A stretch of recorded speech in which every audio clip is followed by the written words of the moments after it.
Doa di Al-Quran istimewa, ada peruntukannya. Tapi ada salah satu ayat yang bisa memberikan inspirasi kepada kita, diterapkan di setiap kehidupan, termasuk ketika akan berinteraksi dengan Al-Quran.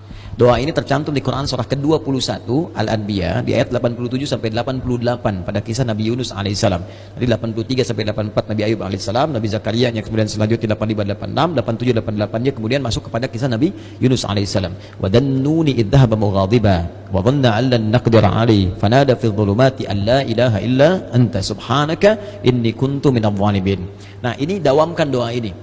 Termasuk kalau kita ingin berusaha berinteraksi dengan kebaikan. Kayak kita misalnya mau coba menghafal Quran, kayak kita mau coba membaca Quran dengan baik, atau kita coba misalnya mendapatkan kesuksesan dalam pekerjaan, atau kita mengatasi gangguan dalam kehidupan. Ini masuk semuanya. Kenapa? Karena dasar pertama, ini ada 3 bagian di doa ini yang penting kita garis bawahi. Pertama, la ilaha illa anta. Ya? Awas. 2, subhanak. 3, inni kuntu minadh dhalimin. Jadi kalau kita zikirkan misalnya la ilaha illa anta subhanaka inni kuntu minadh dhalimin, la ilaha illa anta subhanaka inni kuntu minadh dhalimin. Kalimat la ilaha illa anta, yakni la ilaha illallah, ini dasar semua kehidupan kita. Dahsyatnya kalimat ini. Ya, dari kalimat inilah kita tercipta. Dari kalimat inilah kita diminta untuk beribadah. Makanya beliau tadi menyitir Quran surah ke-51 Ad-Dhariyat di ayat ke-56. Wa ma khalaqatul jinna wal insa illa liya'budun. Tidaklah aku ciptakan jin dan manusia kalian kecuali untuk menyembah aku. Dan penyembahan pertama itu ditafsirkan kalimat la ilaha illallah. Quran surah Thaha ayat ke-14. Innani anallahu la ilaha illa ana fa'budni. Wa ma khalaqatul jinna wal insa illa liya'budun. Jadi tujuan kita beribadah kepada Allah Subhanahu wa taala untuk la ilaha illallah. Hadirnya kita di sini, hidup di dunia la ilaha illallah.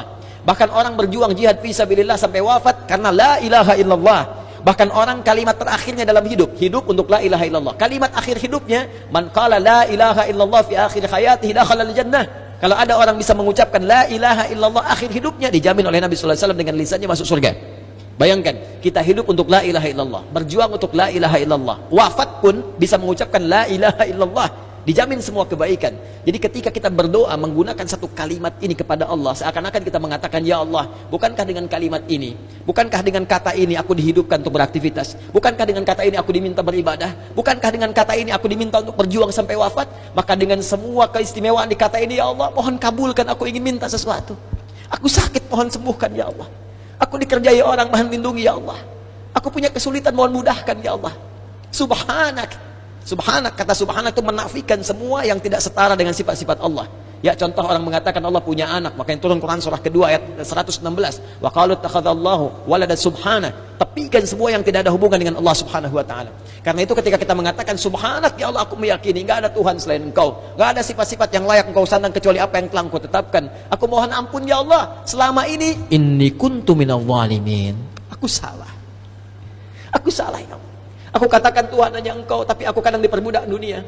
Aku ikut sesembahan dunia. Aku akhirkan ketika Engkau minta, Engkau panggil sholat, aku mengikuti panggilan dunia. Aku katakan subhanak, Engkau yang maha suci, Engkau yang maha esa, Engkau yang maha agung, tapi aku mengagungkan yang lain. Aku salah, ya Allah. Inni kuntu minadh dhalimin. Aku salah.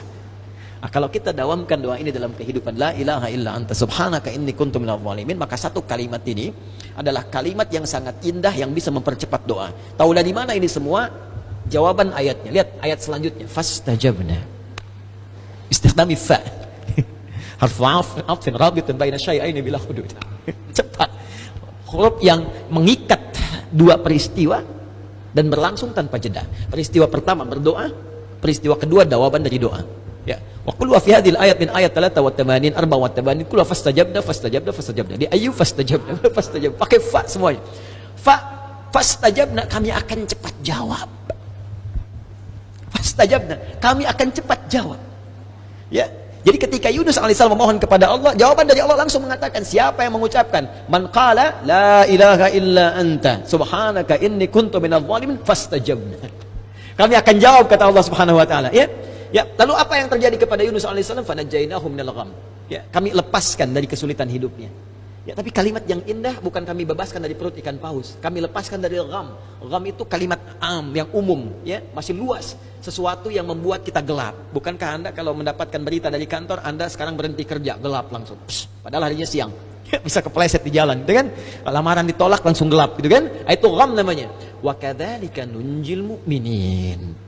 Demikianlah kalau ada orang beriman setelah ini mengamalkan doa yang sama, kata Allah, kami jamin kami akan kabulkan seperti aku mengabulkan doanya Yunus alaihissalam.